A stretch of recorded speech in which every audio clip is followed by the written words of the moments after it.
il-katekezi tagħna llum minflok mhux se jkollna il-katekezi tas-soltu tagħlim dwar kif aħna nistgħu nġeddu l-Knisja fi żminijietna kif tal-isem tal-programm jidilna mmur sew il-Knisja tiegħi.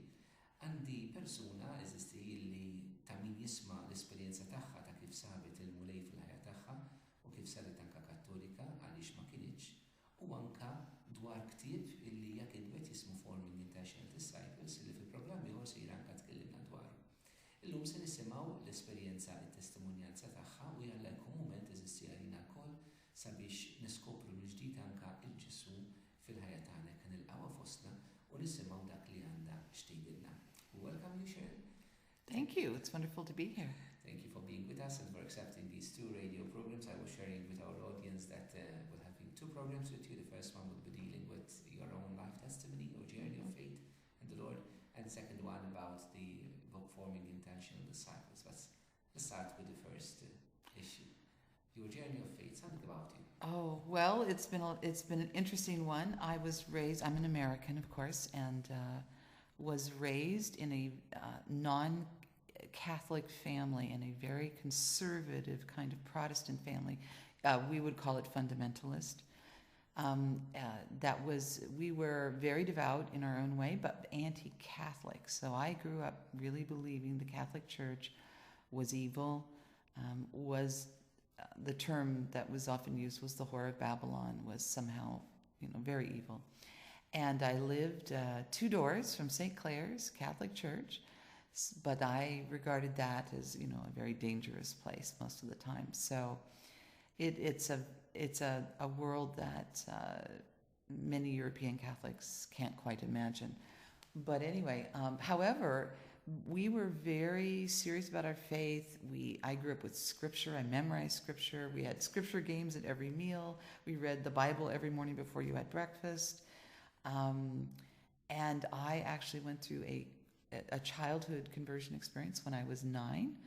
I accepted Jesus Christ as my personal Savior, as they would have said, and was baptized at that moment. And so that was real, as far as a 9-year-old can go.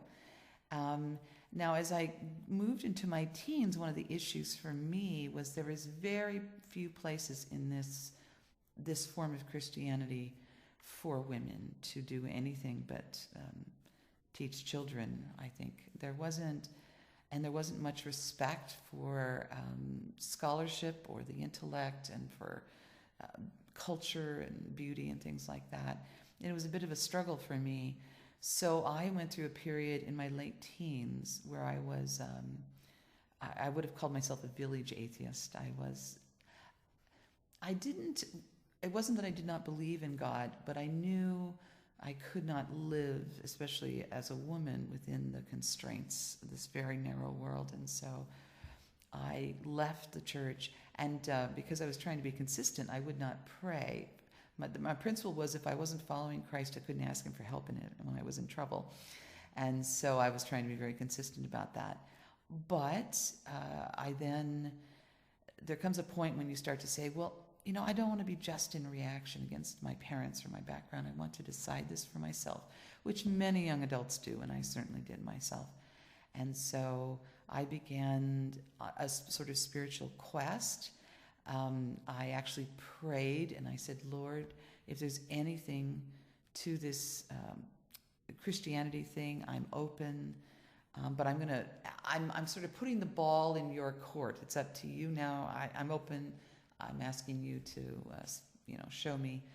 And the result of that is that as an undergraduate, a university student, I went through a very significant reconversion, my adult conversion, basically. And so that changed my whole life, the direction of my life. And it was about a year after that one of the first gifts of the Holy Spirit started to show up in my life, which was intercessory prayer. And I was looking for places to pray during the day. Protestant churches were closed. Catholic churches were open, though I had no idea why. And so there was a beautiful Gothic Catholic church near my campus. And I didn't know anything about it, but I was looking. And so one day I walked through the door looking for a place to pray. And I felt the presence of God there. I felt a presence of the Lord that was very real.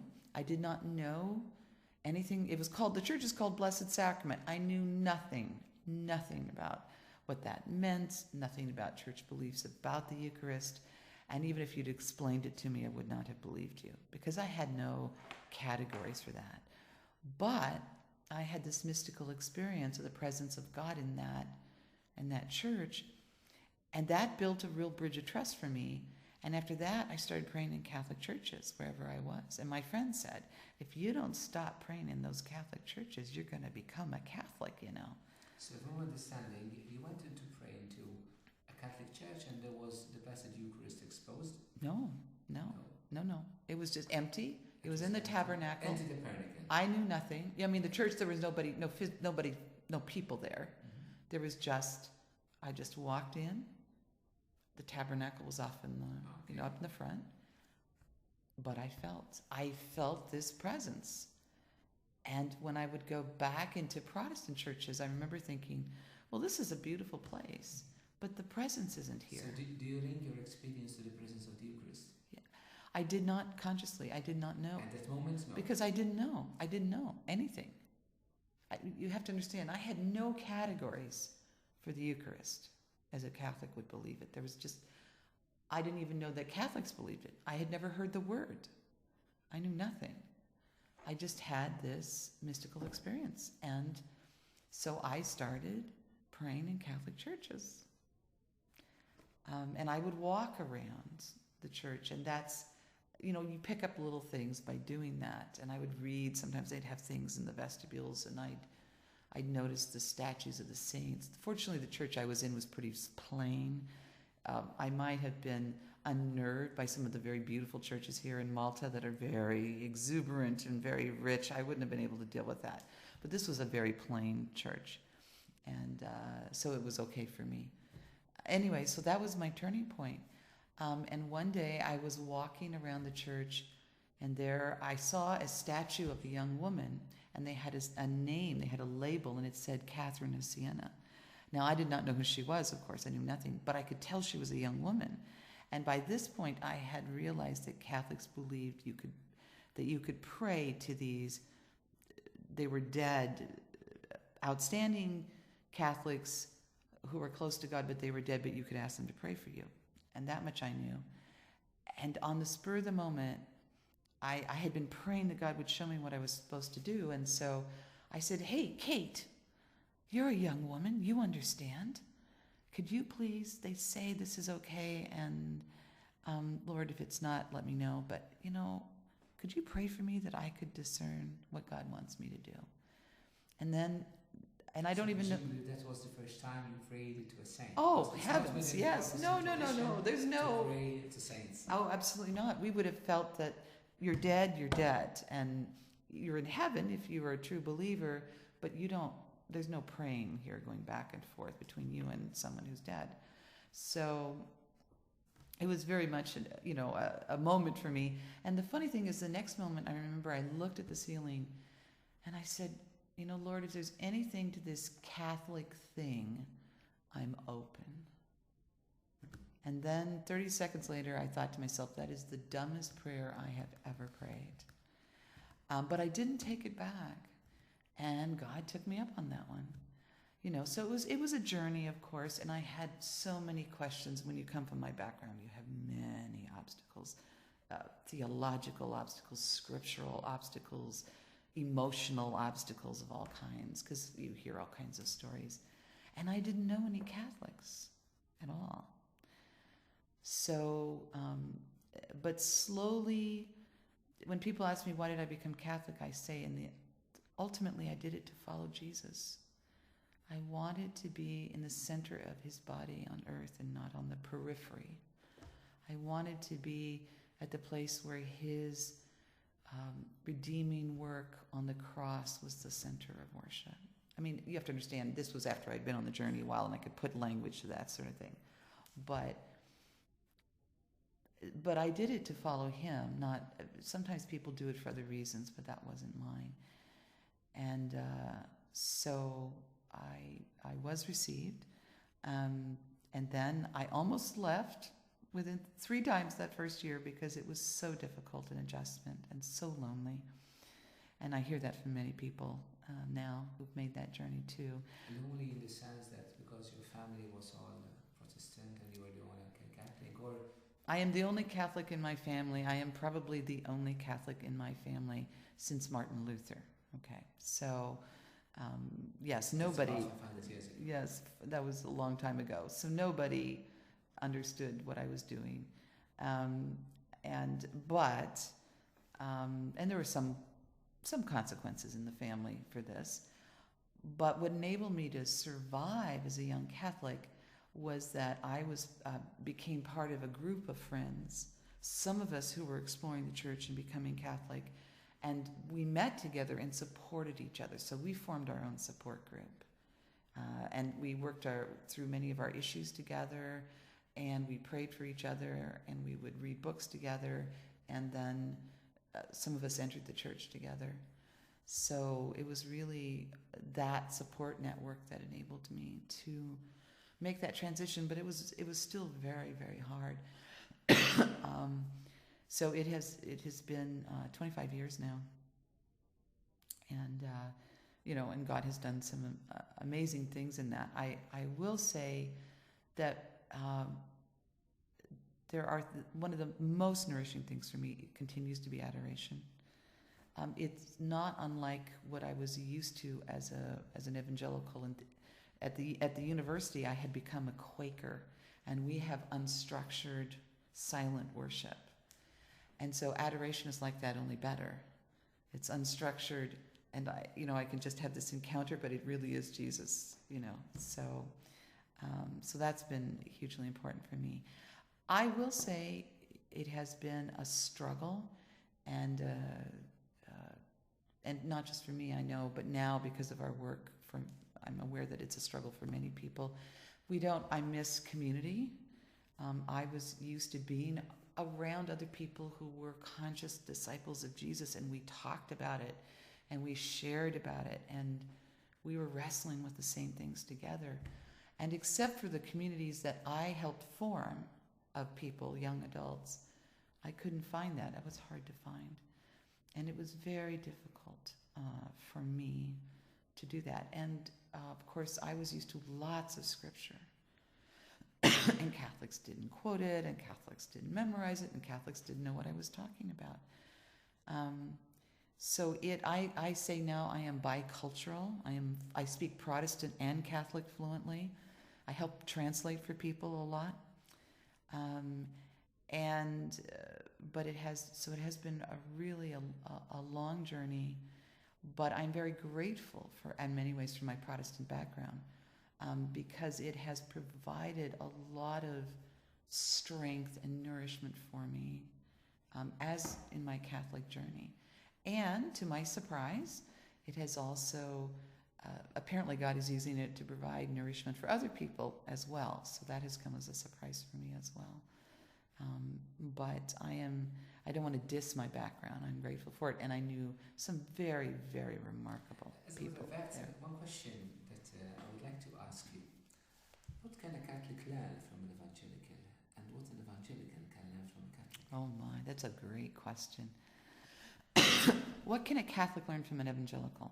First of all, we can learn that the heart of the faith is a deliberate conscious following of Jesus as a disciple in the midst of his church, and that we're disciples together. I mean, that's so important. And many of the Catholics that I work with now tell me over and over they didn't even know they could have a personal relationship with God. I mean, they say this over and over. Even leaders don't know this. And to me, of course, from my background, that's almost impossible to imagine. But I've learned that that's the case for many people, but that is so central. Everything in the faith, everything in the Mass, everything in our churches is all centered around Jesus Christ. God becoming human in Jesus Christ, and his life and his teachings and his miracles and his suffering and his death and his resurrection and his ascension for us, to break the power of sin and death and Satan over our lives and to open up a whole new life for us, eternal life and a new life here, and all the things that go with that. But many Catholics don't know. At some level, we have so many beautiful things. We have the saints. We have these gorgeous churches like you have here in Malta. We have all the richness.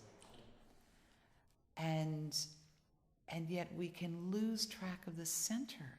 And some people have, some Catholics do. We talk all the time about the church, but we don't talk about Jesus.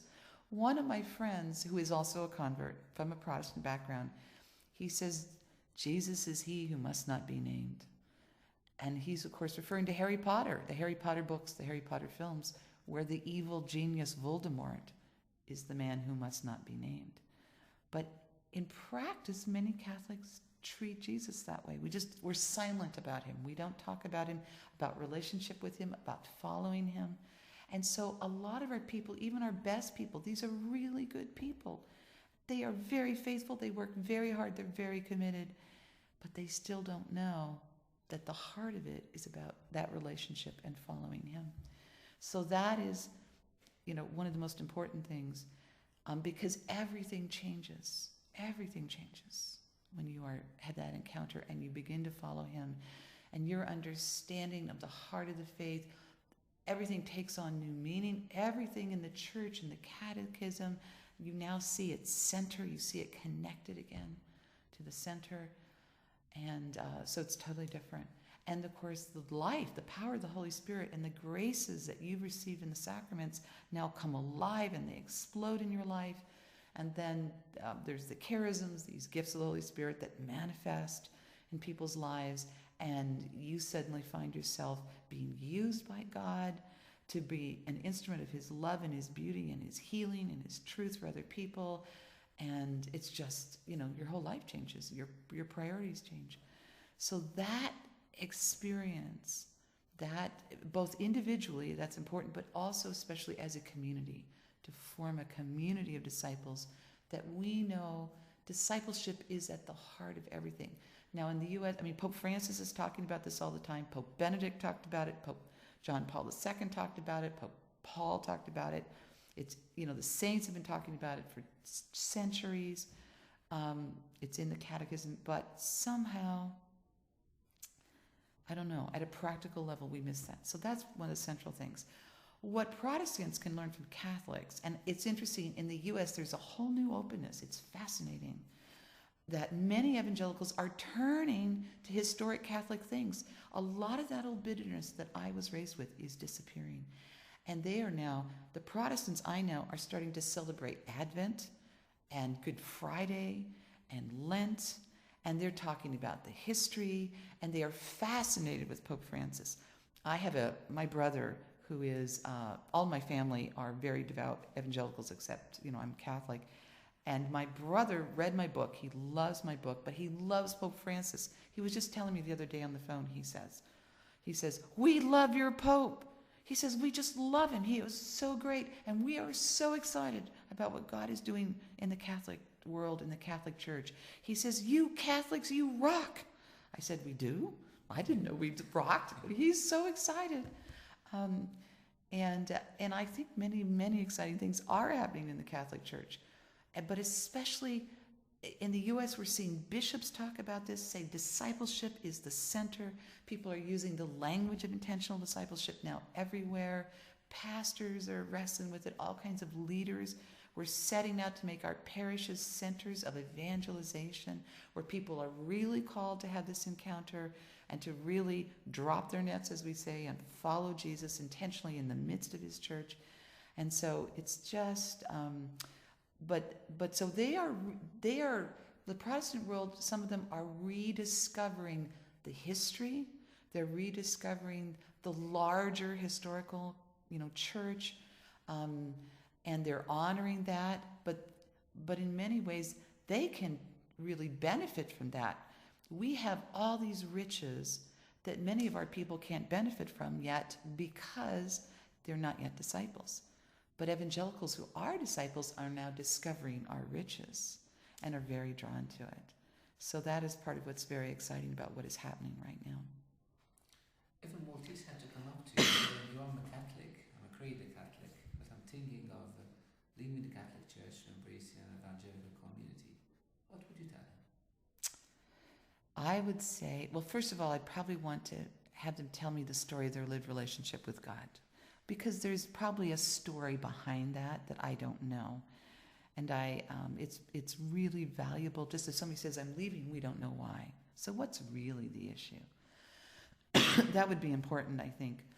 But I would say everything you're looking for, including the power of the Holy Spirit, Jesus Christ, the possibility of this living, transforming, life-changing encounter, all of that is at the heart of the Catholic faith. And many Catholics are experiencing it. And here in Malta, you have some amazing support. Here, this is a very vibrant church. You have many amazing communities here, Christian communities where people are disciples. You can walk together with them. And there is no need to leave the fullness of the faith in order to find Jesus, because he is at the heart of it. He is the very center of the Mass. The Eucharist, Protestants don't have Jesus in the Eucharist, in body, soul, blood, and divinity, the whole Christ, there in front of us 24/7, waiting for us in the Eucharist. And, there's a Protestant minister in the world I come from, in the Deep South in the U.S., who said, if I believed what Catholics believed about communion, about the Blessed Sacrament, he said, I would crawl down that altar on my belly. And he would, too. That's the kind of language the people I come from use. If many, many Protestants, many evangelicals are constantly singing, longing for the presence of God. I mean, their music is filled with it. They're always singing to bring the presence. They want to experience the presence. And we have the presence. We just aren't as aware and longing as they are for that, for what we already possess. So, and in terms of the scriptures, obviously the scriptures were entrusted to the church. The church is the source of the Bible, and so the Protestant world got it from us. And they got many things from us, actually. And they're just now recovering this, but I'd say there's no need to leave. Come and be part of this rediscovery of the wholeness of the faith, and stay in the church. So your journey of faith started in the evangelical movement, and it grew within the Catholic Church. One last question: what keeps you in the Catholic Church? Obedience. I entered to follow Jesus, and he is the center. I'm at the center of his body on earth. How could I leave that? He is there. He is the center of Mass. How can I leave that? I entered in obedience. I cannot. There's no way to leave in obedience. And that is why I'm here. That's the character of the disciple. Yeah. He's an obedient follower of Jesus Christ. And the very last thing, Sharon, who is Jesus for you? Wow.